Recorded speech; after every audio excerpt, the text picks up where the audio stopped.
রাজনীতিতে ধর্মের ব্যবহার নিয়ে উদ্বেগ জানিয়েছেন বিশিষ্টজনেরা। রাজধানীতে centre for governance studies CGS এর সেমিনারে তারা বলেন, রাষ্ট্র ও রাজনীতিতে ধর্মকে যুক্ত করে যে ঘটনাগুলো ঘটছে তা বন্ধ করতে হবে।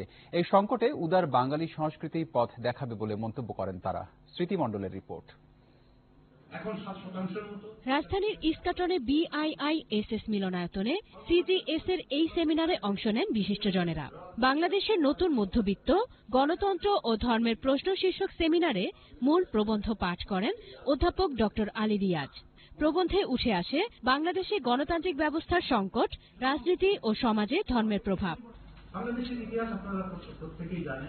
ধর্মকে ব্যবহার করার পেছনে রাজনৈতিক কারণকেই দায়ী করেন বিশিষ্টজনেরা। মধ্যবিত্তই বলেন বা এই সংঘাত যেটা গণতন্ত্রের সাথে তথাকথিত, আমি এই পর্যায়ে বলবো ধর্মীয় শক্তির, এটা হচ্ছে কারণ যারা আপনার সিদ্ধান্ত নিচ্ছেন, সেটা আমাদের দেশেই হোক বা শক্তিশালী দেশ আশেপাশে বিদেশে, বহু দেশের বহু বাইরে হোক, তারা একটা অত্যন্ত ছোট্ট জনগোষ্ঠী। তাদের যে নীতি নির্ধারণ বা করার যে ক্ষমতা, সেটা আমার মনে হয় যে এখানে অনেকটাই সংকুচিত হয়ে যাচ্ছে। গণতন্ত্র ও ধর্মকে ঘিরে যে সংকট তৈরি হয়েছে তা মোকাবেলায় উদার বাঙালি সংস্কৃতি পথ দেখাবে বলে মন্তব্য করেন কেউ কেউ। এখন উৎপাতের ভিতরে আছি আমরা, সেই উৎপাত থেকে আশা করি আমরা বেরিয়ে একটা উদার গণতান্ত্রিক অসাম্প্রদায়িক রাষ্ট্র গঠন করতে পারব। কিছু লোক উগ্র ধর্মবাদে বিশ্বাসী হলেও সাধারণ মানুষের কাছে ধর্মনিরপেক্ষতা এখনো টিকে আছে।